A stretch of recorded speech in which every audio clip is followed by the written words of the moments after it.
muraho neza reka nguhe ikaze hano ku Rushako TV. Niba ari ubwa mbere, ngewe nitwa Johnny. Rushako TV nayo ni platform twigiraho kurambagiza kubana ndetse no kurera neza dushingiye ku kuri kw'ijambo ry'Imana. By'umwihariko uyu munsi ndashaka kuvuga ku byanditswe bibiri bisa naho bivuguruzanya ku muntu uri kwiga ibijyanye n'urushako. Cyanditswe cya mbere turagisanga mu gitabo cy'Itangiriro igice cya kabiri n'umurongo wa 18, aho bibiri tubwira ngo kandi Uwiteka Imana iravuga iti si byiza ko uyu muntu aba wenyine, reka muremere umufasha umukwiriye. Icyo turi butindeho cyane kuri uyu murongo ni iri jambo ngo si byiza ko umuntu aba wenyine. Iki cyanditswe rero gisa naho kivuguruzanya n'ikindi cyanditswe dusoma mu rwambere rw'Abakorinto ibice 7 n'umurongo wa 38. Naho Bibiliya tubwira ngo nuko rero kubw'ibyo urongora akora neza, ariko utarongora niwe urushaho gukora neza. Ibi byanditswe ukibireba gutya ushobora kwibwira ko bivuguruzanya, kubera ko hamwe batubwiye ngo si byiza ko umuntu aba wenyine, mu yandi magambo si byiza ko umuntu atarongora, ariko hano mu Bakorinto naho baratubwira ngo utarongora ni ukora neza kurutaho. Bisa naho biri kwivuguruza, ariko se kubera iki? Kuki dufite ibyanditswe bigaragara nk'ibivuguruzanya?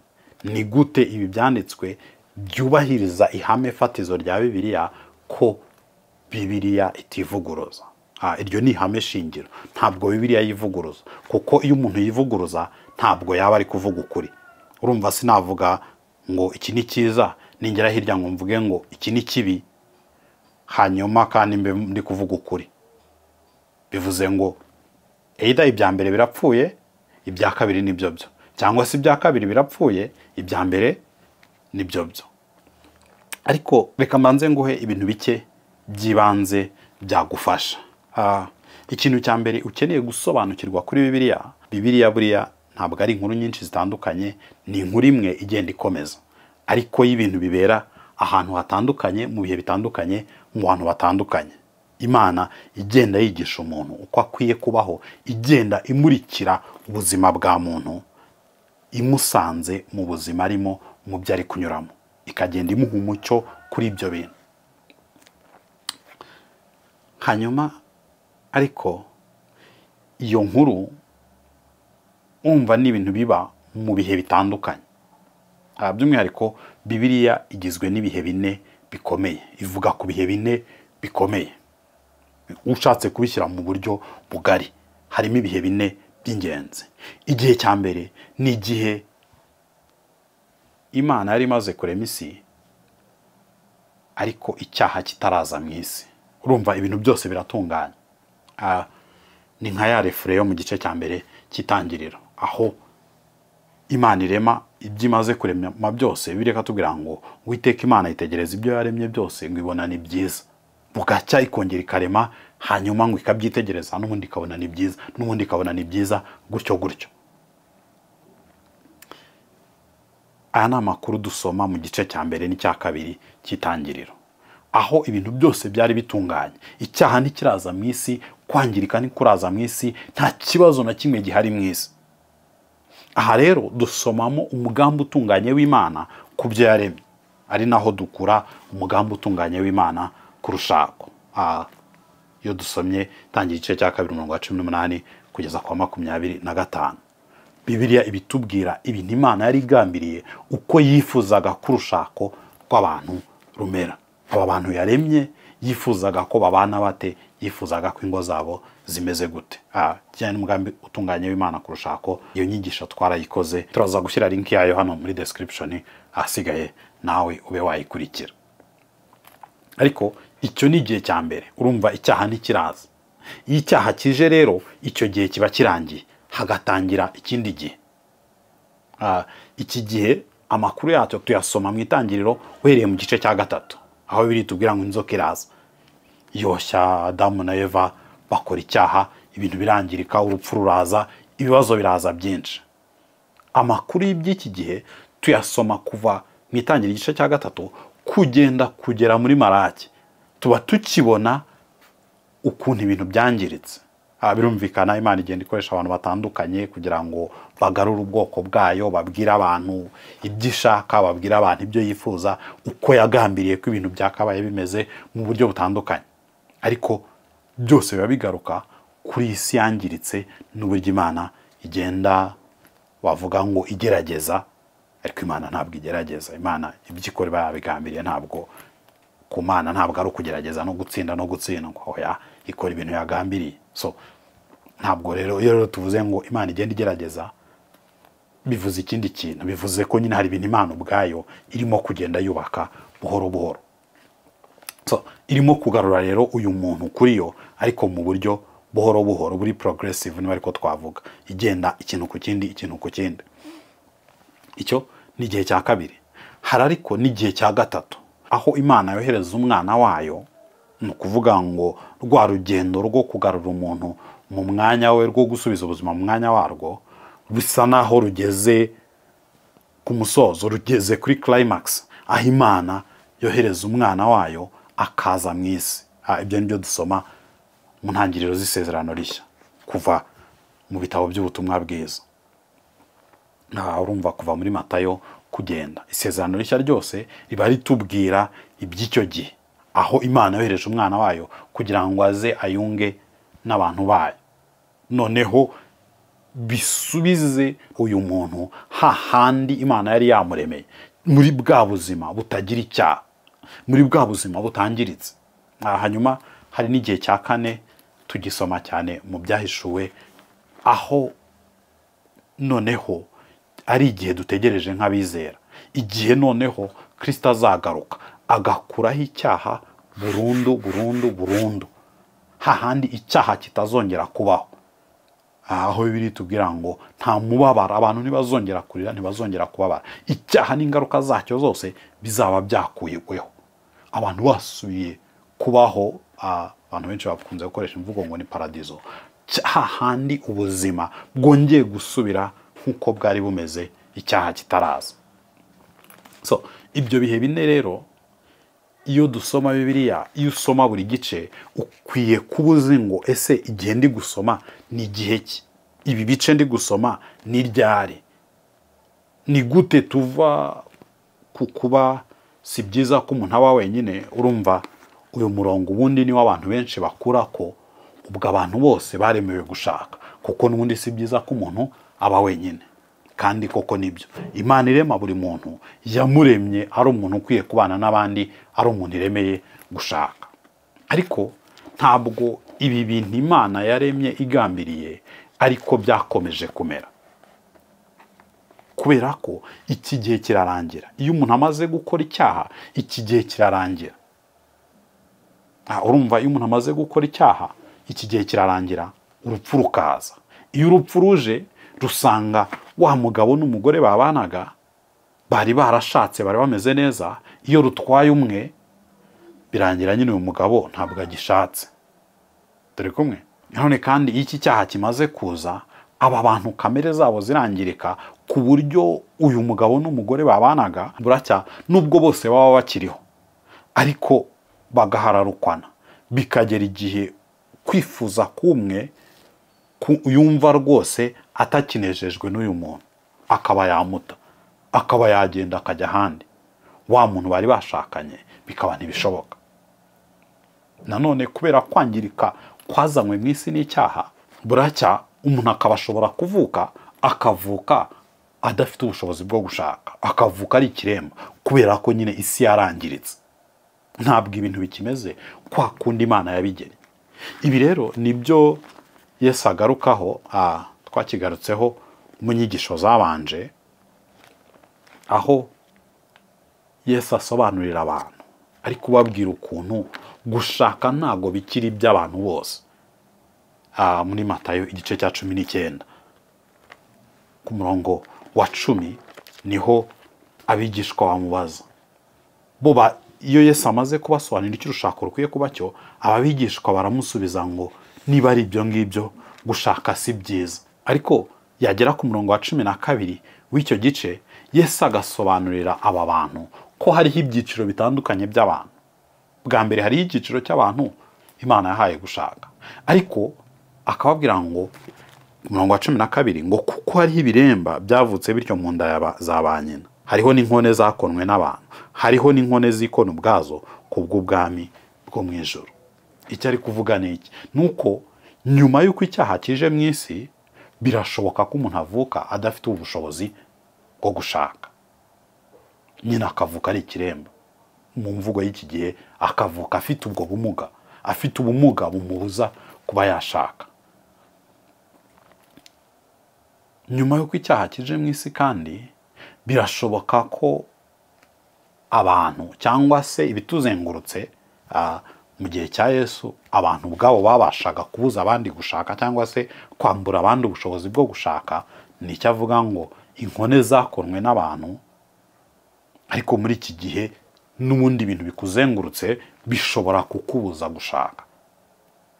Narabivuze muri inyigisho y'ubushize, birashoboka ko ushobora kuba wifuza gushaka, ariko kubera kwangirika kwaje mu isi ugashaka umuntu mushakana ukamubura, ukagerageza uko ushoboye ariko ukabona bikanga. Nabyo bibaho.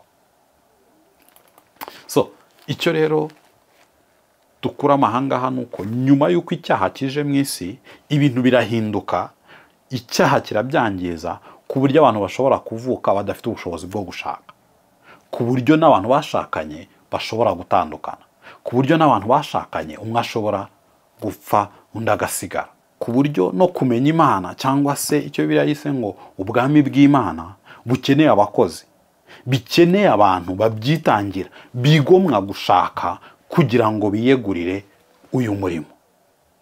Nicyo Yesu avuga ngo inkone zikona ubwazo kubw'ubwami bw'Imana. Muri Isirayeli imeze gutya niho aya magambo dusoma mu rwa mbere rw'Abakorinto igice cya 7 n'umurongo wa 38 ari. Urumva ushatse wavuga ngo ni isi ebyiri zitandukanye. Hari isi ya mbere aho ibintu byose bimeze neza, ibintu byose bitunganye, nta kwangirika kutaraza. Hari n'isi ya kabiri aho kwangirika kwamaze kuza. Nibyo iyo tugeze mu gihe Pawulo avugiramo aya magambo, Yesu aba yaramaze kuza mu isi, yaramaze gucungura abamwizera. Mu yandi magambo, haba hariho undi murimo wo guhindurira abantu kuba bigishwa, ariko uyu murimo uri kubera mu isi yangiritse. Niho rero Pawulo ari kuvugira aya magambo. Urumva n'isi ebyiri zitandukanye, hamwe nta cyaha gihari, ahandi icyaha kirahari. Rwose ubuzima bumeze nabi. Muri iyi si rero aho icyaha cyangije ibintu, niho Pawulo ari kuvugira aya magambo dusoma mu rwa mbere rw'Abakorinto ibice 7 n'umurongo wa 38. Ahabwira abantu ngo nuko rero kubw'ibyo urongora akora neza, ariko utarongora niwe urushaho gukora neza. Ariko wakwibaza ngo bigenda gute? Ni iki kiri kuba hano? Ikiri kuba hano ni cya kindi Yesu yagarutseho muri Matayo 19, aho hariho inkone zikona ubwazo kubw'ubwami bw'Imana. Iki ni ikintu cy'agaciro, iki ni ikintu cyiza rwose. Ariko aya magambo Pawulo ari kuvuga ntabwo ari amagambo ari yonyine. Ntabwo ari nka kwa kunda abanyarwanda baca umugani ukaba uri mu kirere, ukajya ufata wa mugani ukawuhuza n'ibyo unyuzemo, umuntu wese akajya agenda awuhuza n'ibyo anyuzemo.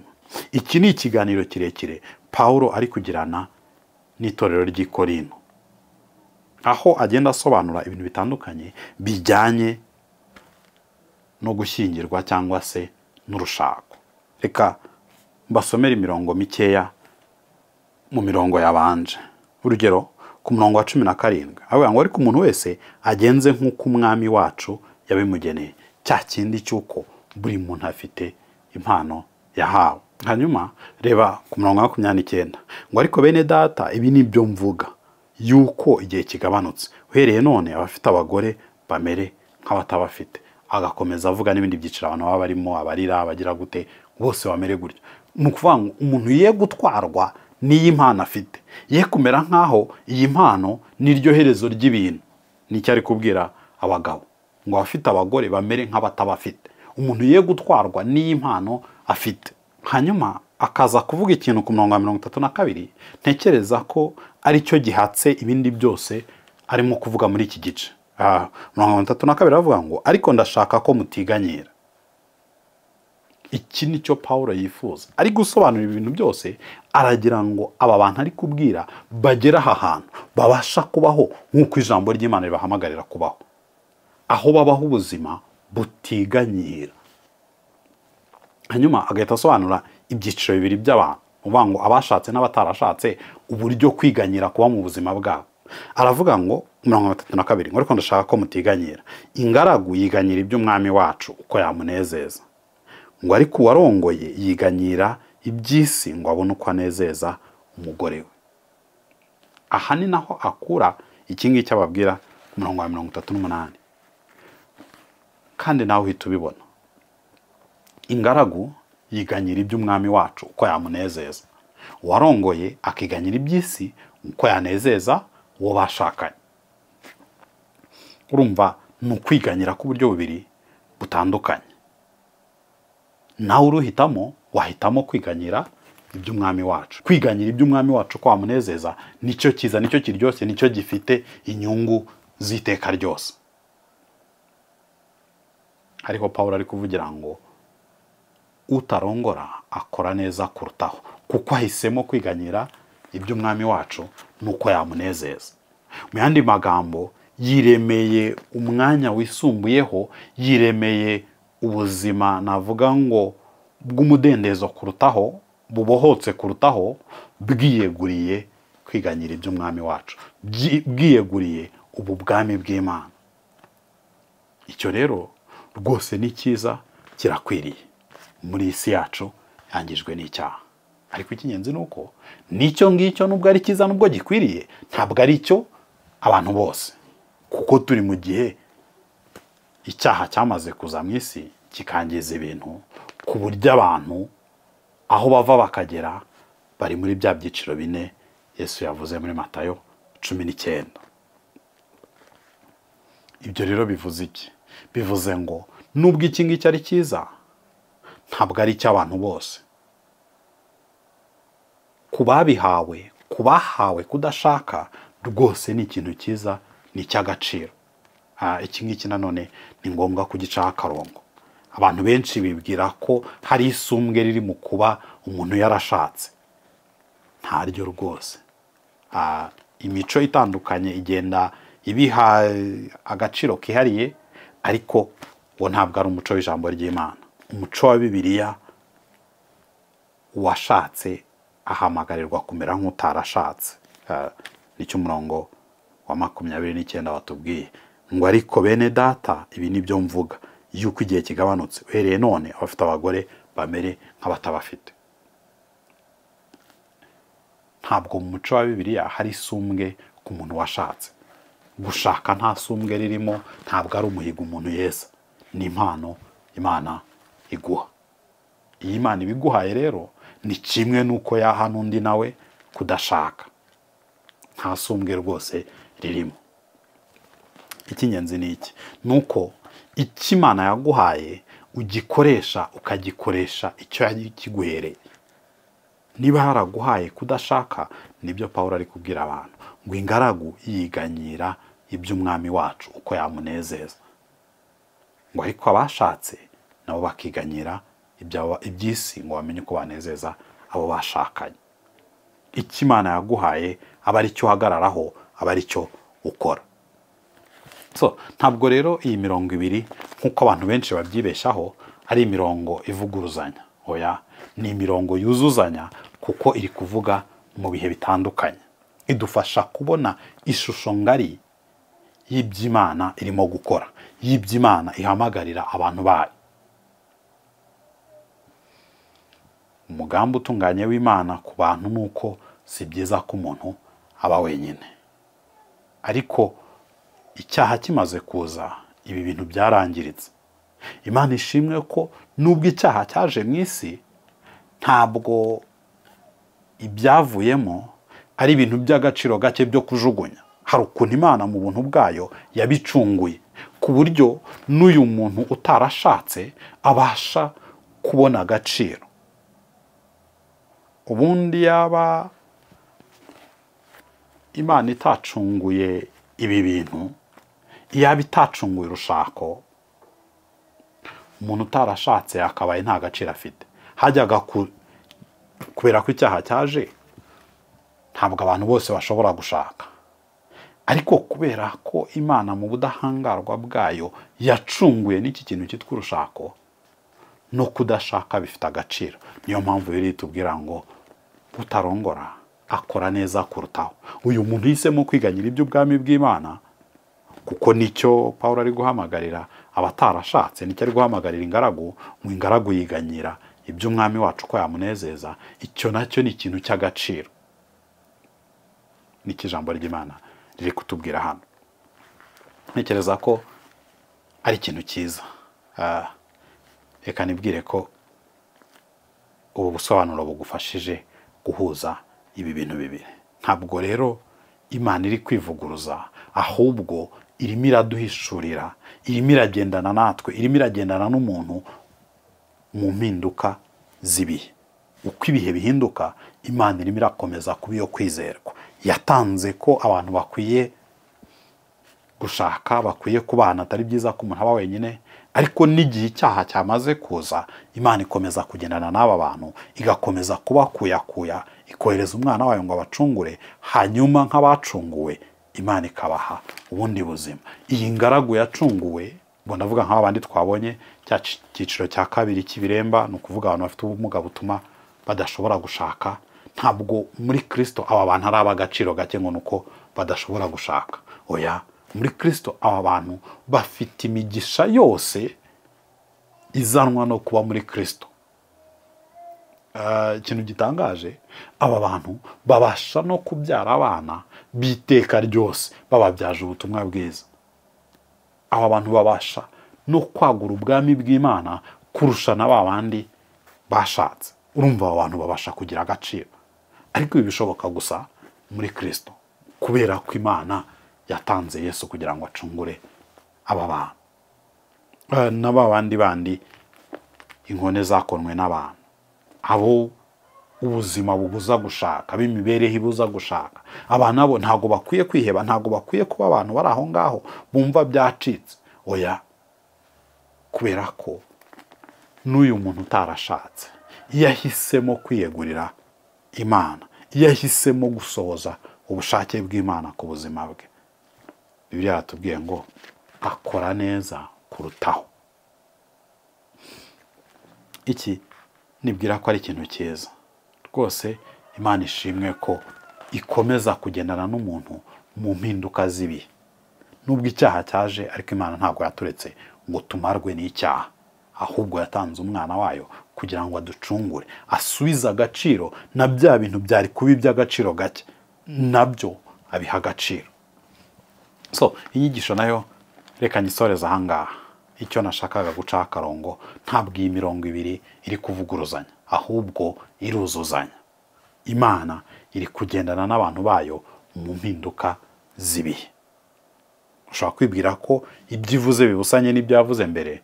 Oya, ahubwo ibyo ivuze biri kuzuza bya bindi yavuze mbere, hamwe n'impinduka z'ibihe. So wakoze cyane, Imana iguhe umugisha, tuzabonane mu nyigisho ikurikiyeho.